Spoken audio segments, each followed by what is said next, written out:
Bismillahirrahmanirrahim. Assalamualaikum warahmatullahi wabarakatuh dan salam sejahtera. Kembali bersama saya Subhan Yusuf di channel Rakyatku TV. Kali ini ada tamu yang luar biasa dan kita tidak di studio. Sekarang kita di kantor Dinas Informasi Kominfo Kota Makassar. Dan tamu kita yang luar biasa adalah kadisnya langsung. Tapi sebelumnya saya akan memperkenalkan beliau. Nama lengkap Mahyudin SSTP MAP, akrab disapa Ayub. Jabatan adalah Kepala Dinas Komunikasi dan Informatika Kota Makassar. Lahir di Ujung Pandang, dulu Ujung Pandang namanya, sekarang Makassar. 24 Desember 1978. Still younger, masih muda. Status menikah, nama istri Vivu. Kemudian anak ada 3, ada Arifa, ada Ahmad, dan ada Akifa. Jadi triple A. Mungkin nanti kita akan tanyakan. Kemudian riwayat pekerjaan, beliau orang lapangan, mulai dari Lurah Sipatoko, Kecamatan Watang Sawito, Kabupaten Pindrang. Ini mulai karirnya. Kemudian Lurah Tamangapak, Kecamatan Manggala, Sekcam Makassar, kemudian Sekcam Bontoala, Sekcam Tamalandria, Sekcam Biringkanaya, PLT Camat Biringkanaya, kemudian diangkat menjadi Camat Biringkanaya, dan kemudian menjadi sekarang kemarin dilantik sebagai orang nomor 1 di Kadis Kominfo Makassar. Baik, kita langsung sapa Pak Ayub. How are you, Bos? Apa kabar, Bang? Alhamdulillah, baik-baik. Baik-baik. Ini beliau masih muda. Pemirsa jangan kemana-mana, kita akan kembali setelah yang satu ini.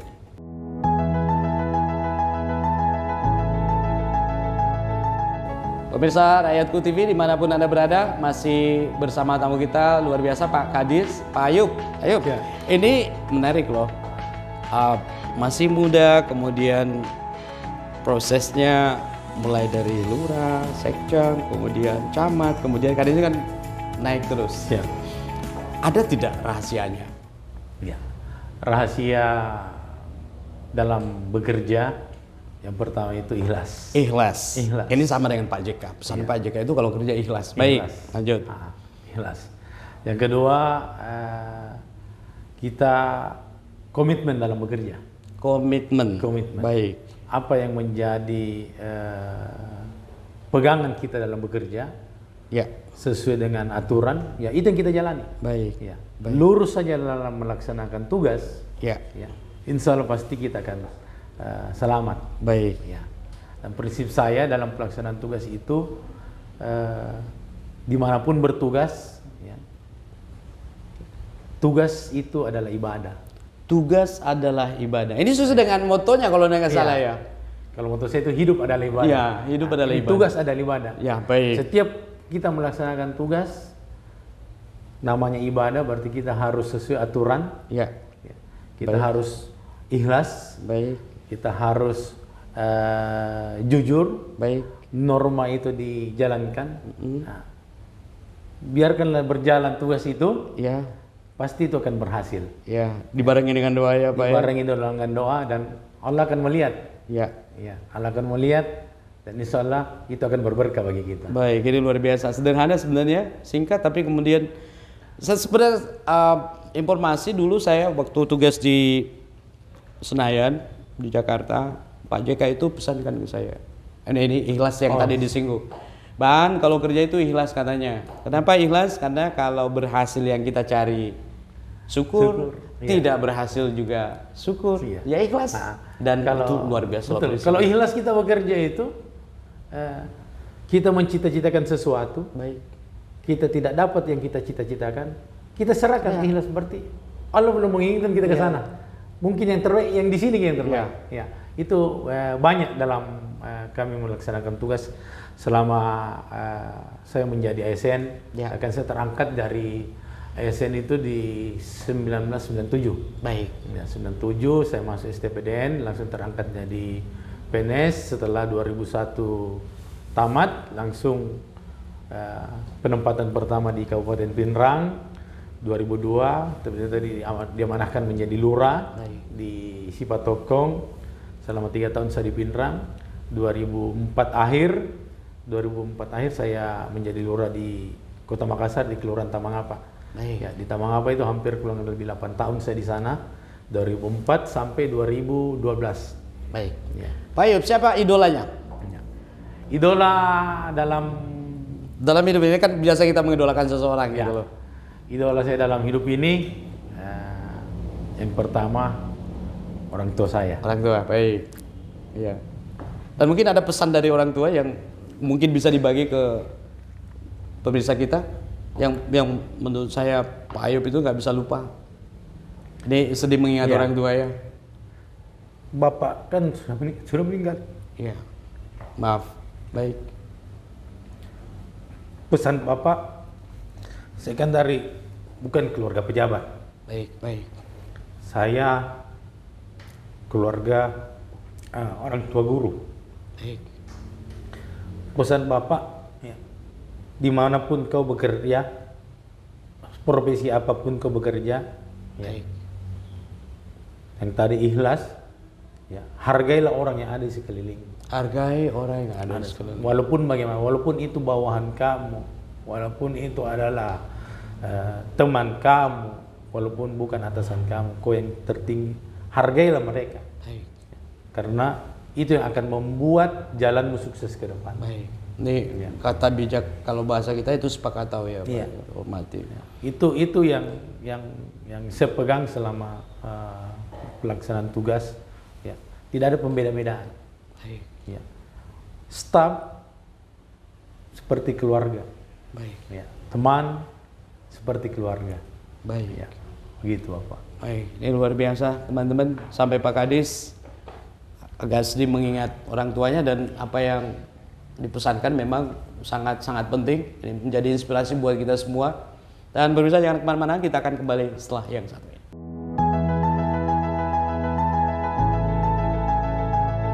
Pemirsa Ayatku TV masih bersama Pak Kadis, luar biasa, anak muda yang punya prinsip. Dan menurut saya untuk kaula muda, pemirsa dimanapun Anda berada, tidak selamanya kita harus berpikir siapa yang lebih tua, tetapi dimanapun ilmu itu sebenarnya, termasuk beliau ini yang masih muda, itu bisa menjadi panutan. Pak Kadis Tabe, saya meyakini dulu kan ada humas sebagai corong di pemerintahan apa gitu, provinsi apa. Nah sekarang itu beralih ke Kominfo.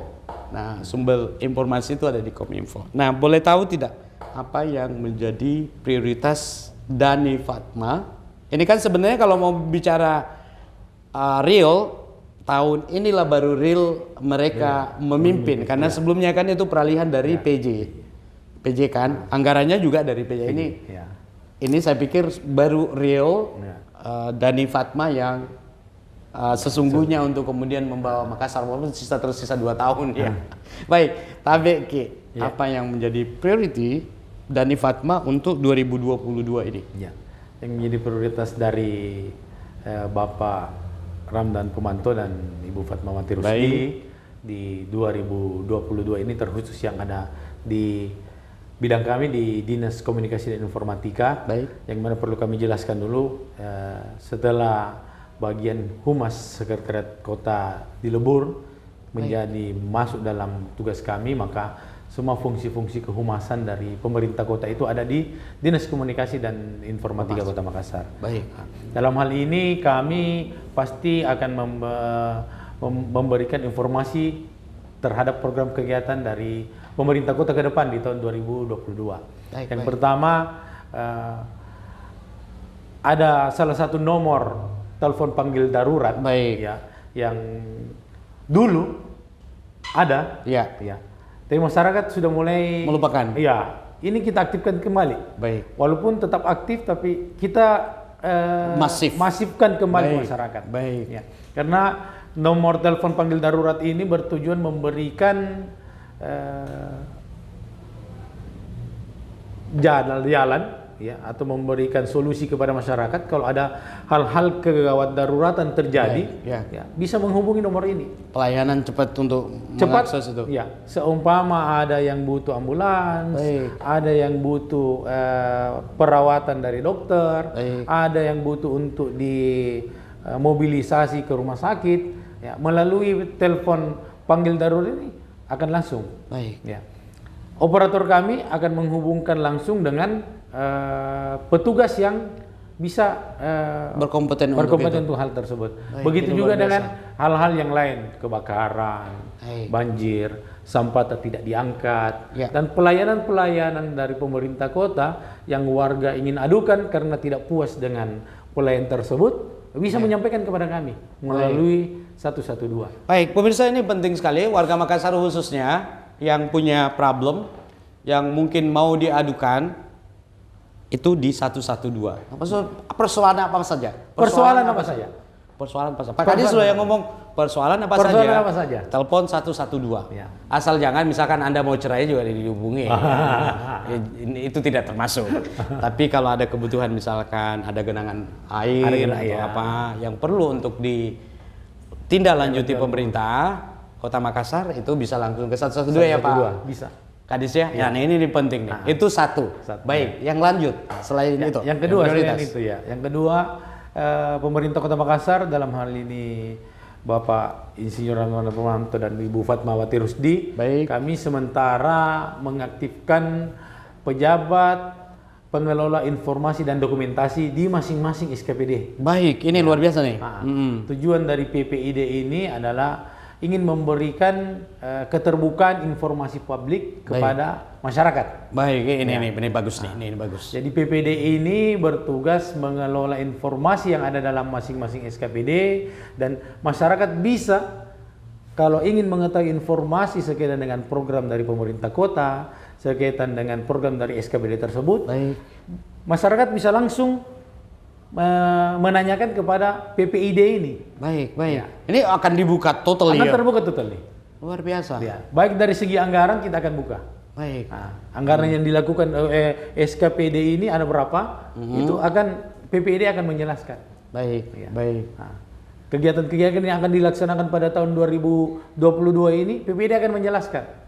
Yang sudah dilaksanakan di tahun kemarin dan sudah yang sementara berjalan, itu juga akan dijelaskan mulai dokumentasi yang sudah disiapkan oleh PPID. Baik, ini memang transparansi ya. Pak Dhani Fatma ini memang sangat-sangat mencoba untuk transparan ke masyarakatnya. Dan ini luar biasa. Ini masih banyak kita mau kaji, jangan kemana-mana, kita akan kembali setelah yang satu ini.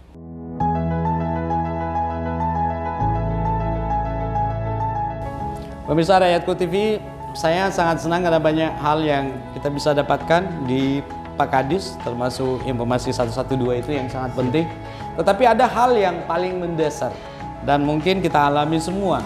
Di era digital, hoax menjadi quote-to-quote friend. Karena kenapa? Ya orang menyebar di mana-mana. Dan ini menjadi salah satu handicap, tantangan yang akan dihadapi oleh Kominfo Kota Makassar. Nah, how to solve this problem? Kita mau langsung tanya ke Pak Kadis. Pak Kadis, bagaimana ini barang-barang? Bagaimana menghadapi ini hoax? Ngeri kalau memang tidak ada semisal suggestion atau advice atau mungkin ilmu yang kita bisa bagi kepada masyarakat kita ya, supaya mereka lebih dewasa dalam kemudian menyebarkan informasi. Tapi apa yang harus dilakukan? Masyarakat ya dalam menerima informasi itu pertama, melihat informasi tersebut. Sumbernya dari mana? Baik. Ya. Yang kedua, setelah kita mengetahui sumber dari informasi, isi dari informasi tersebut. Baik. Ya. Kalau isinya baik, ya mungkin ya bisa kita sebar. Baik. Ya. Kalau isinya tidak baik, ya sudah cukup sampai di kita saja. Ya. Itu. Ya. Itu penting nih. Ini penting. Sederhana tapi Cukup penting. Ya, maksud saya dari isi ini harus kita melihat. Kira-kira kalau saya sebarkan ini informasi, tidak ada perpecahan atau tidak? Ya. Benar. Tidak ada dampak bagi orang yang terima ini informasi atau tidak? Baik. Ya.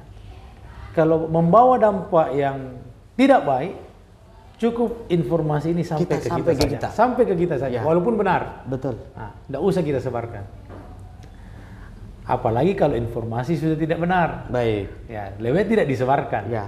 Kayak case kemarin itu ya. Yang genangan sampai kaki, kemudian tengah malam naik, dibilang banjir bilang nanti. Baik. Ini perlu Waktu yang berbeda. Iya. Nah, masyarakat juga dalam menerima informasi, ya, setelah memeriksa, melihat, baru boleh menyebarkan. Baik. Karena ini akan membawa dampak juga kepada siapa yang menyebarkan informasi tersebut. Baik. Ya. Kalau informasi yang salah kita menyebarkan, Iya. ya, terus membawa perpecahan atau membawa hal-hal yang bisa merusak sendi-sendi kehidupan di tengah-tengah masyarakat. Baik. Ya. Kan kita diminta pertanggungjawaban. Kita akan kena undang-undang. Baik. Iya. Undang-undang itu loh Iya. kejam Kita, tuh. Iya. Iya. Kejam. Walaupun kita bukan yang membuat, tapi kita yang menyebarkan. Iya. Ya, kita kena Ikut serta. ikut turut serta. Baik. Ikut serta menyebarkan. Iya. Nah, ini. Nah, jadi setiap informasi yang masyarakat terima, ya, kami di Kominfo, ya, ini melihat dulu informasi tersebut. Iya. Setelah melihat, menelaah, ya, baru kami menyampaikan yang sebenar dari informasi ini. Baik. Ya. Jalannya informasi ini seperti ini, awal keluar informasi seperti ini. Baik. Itu yang kami sampaikan ke masyarakat melalui media-media yang kami miliki. Baik. Ini saya pikir penting memang karena boleh dibilang bahwa masyarakat itu mungkin ya belum dewasa ya. Iya, Pak. Mungkin itu lebih bijak ya. Karena nanti kalau bahasa lain kita pakai nanti dicaci maki sama netizen yang maha mulia. Karena apapun juga kita tidak bisa nafikan. Pengadilan netizen lebih Pengadilan bahaya. lebih berbahaya dan itu kita sangat khawatirkan. Kita tidak mau larut dalam situ, tetapi prinsipnya adalah ada edukasi yang nanti akan menjadi concern pihak Kominfo Kota Makassar untuk kemudian bagaimana mendewasakan quote-unquote netizen kita, karena nyaris semua orang sudah punya handphone dan dengan mudah mengakses informasi. Pemirsa jangan kemana-mana, kita akan kembali setelah yang satu.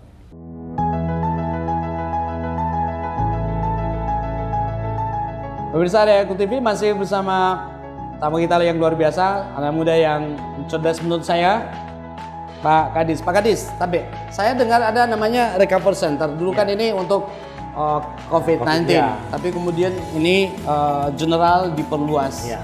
Bahkan mungkin akan menjadi Tudang Sepulung quote-unquote ya. Nah, apa sih sebenarnya target yang diinginkan dari Recover Center ini?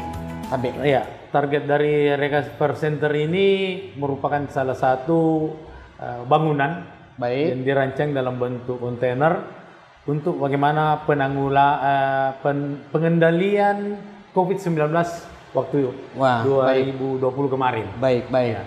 Walaupun alhamdulillah COVID ini sudah mulai bisa kita kendalikan, mudah-mudahan kondisi tetap seperti ini dan bisa lebih baik. Ya. Tetapi ini bukan cuma berhenti sampai di situ. Baik. Ya. Recover Center ini bisa menjadi berfungsi sebagai pertama posko kesehatan bagi masyarakat. Baik. Yang kedua posko siaga bencana bagi Baik. masyarakat. Posko keamanan bagi masyarakat. Dan yang paling utama ada yang terbaru ini adalah restorasi justice di dalam masyarakat. Restorasi justice. Nah, maksudnya itu adalah tempat masyarakat apabila ada persoalan, Baik. ya, mungkin persoalan dengan tetangga, Ya. persoalan antar RT, Baik. itu diselesaikan di kontainer. Diselesaikan di kontainer aja. Mereka dipanggil, dipertemukan di kontainer, keluar dari kontainer, Selesai persoalan. Selesai barang-barang. Iya, Baik. selesai barang-barang. Ini Dan luar biasa. kami dari Dinas Kominfo dalam hal kontainer ini memfasilitasi. Memfasilitasi. Ya, memfasilitasi. Fasilitasi kami terhadap kontainer ini adalah pertama kami mengadakan wifi gratis di setiap kontainer. Baik. Dan wifi ini bisa diakses oleh masyarakat. Jadi kontainer ini bisa menjadi pusat Untuk tempat kongko juga rekreasi, warga, destinasi rekreasi yang baru ya. Jadi masyarakat kumpul di situ, warga kumpul di situ, anak muda kumpul di situ. Ya, baik. Nah, memanfaatkan wifi gratis yang kami siapkan. Baik. Dan dalam kontainer ini juga kami siapkan alat komunikasi berupa telepon. Oke. Ya. Jadi setiap kejadian yang terjadi yang perlu segera dikomunikasikan ya, lewat telepon yang ada di kontainer langsung petugas kontainer langsung menghubungi. Baik, ini Iya. luar biasa ya. Iya. Ini sebenarnya jemput bola yang dilakukan oleh Dani Fatma ke betul, ke warganya. masyarakat. Iya. Ini Luar merupakan biasa. salah satu terobosan dari Bapak Wali Kota dan Ibu Fatmawati Rusdi dengan adanya Posko Recover Center ini bukan cuma pengendalian COVID, tetapi Recover Center memulihkan kondisi masyarakat secara keseluruhan. Baik, ini Semua cerdas. sendi kehidupan. Ini luar biasa cerdas. Menurut saya, apalagi ada WiFi gratis dan bisa menjadi salah satu destinasi wisata untuk warga kumpul-kumpul di situ ya. Daripada habis pulsamu lebih baik ke Tinggal di situ. Baik. Pemirsa jangan kemana-mana, kita akan kembali setelah yang satu ini.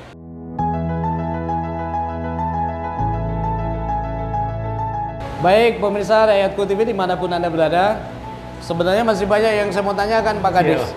Tapi waktu jual yang membatasi kita dan tiba pada saatnya untuk closing speech. Pak Kadis, mungkin ada yang mau disampaikan Ya. Dindaku, seperti apa harapannya ke depan, terutama dalam menunjang pemerintahan Adani dan Bu Fatma agar goalnya untuk mensejahterakan masyarakat Makassar bisa terrealisasi. Kadenya. Kami selaku Dinas Komunikasi dan Informatika Kota Makassar dalam hal bagaimana program pemerintah Kota Makassar itu menjadi lebih baik ke depan, kami mengharapkan kepada masyarakat ya. Pertama, untuk dalam pelaksanaan program pemerintah Kota Makassar untuk selalu mengawasi ya, untuk selalu terlibat dan mensosialisasikan program dari pemerintah Kota Makassar. Baik. Yang kedua, apabila ada hal-hal yang ingin dikomunikasikan kena bencana, butuh bantuan pada saat kita kena gawat darurat, butuh saluran di mana kita bisa curhat atau menyampaikan keluhan terhadap program dari pemerintah Kota Makassar dan pelayanan Kota Makassar. Baik. Dapat menghubungi 112 atau melalui WhatsApp 0811 400 112. Baik. Ya, saya ulang kembali melalui WhatsApp 0811 400 112. Ya. Luar biasa. Dengan adanya ini kami harapkan keterlibatan masyarakat, memberikan informasi kepada masyarakat sehingga masyarakat mendukung semua program pemerintah Kota Makassar. Dan tujuan dari program pemerintah Kota Makassar adalah bagaimana melihat masyarakat menjadi lebih baik dan lebih sejahtera ke depan. Tujuannya Makassar 2 kali terus tambah baik. Sama baik, luar biasa. Pak Kadis, sekali lagi thank you so much. Dan mudah-mudahan ini menjadi informasi yang berguna buat masyarakat Makassar kita, sehingga harapan pimpinan kita di Makassar yaitu Pak Dani dan Bu Fatma itu bisa diwujudkan. Pemirsa, saya Suman Yusuf, sampai jumpa. Assalamualaikum warahmatullahi wabarakatuh dan salam sejahtera.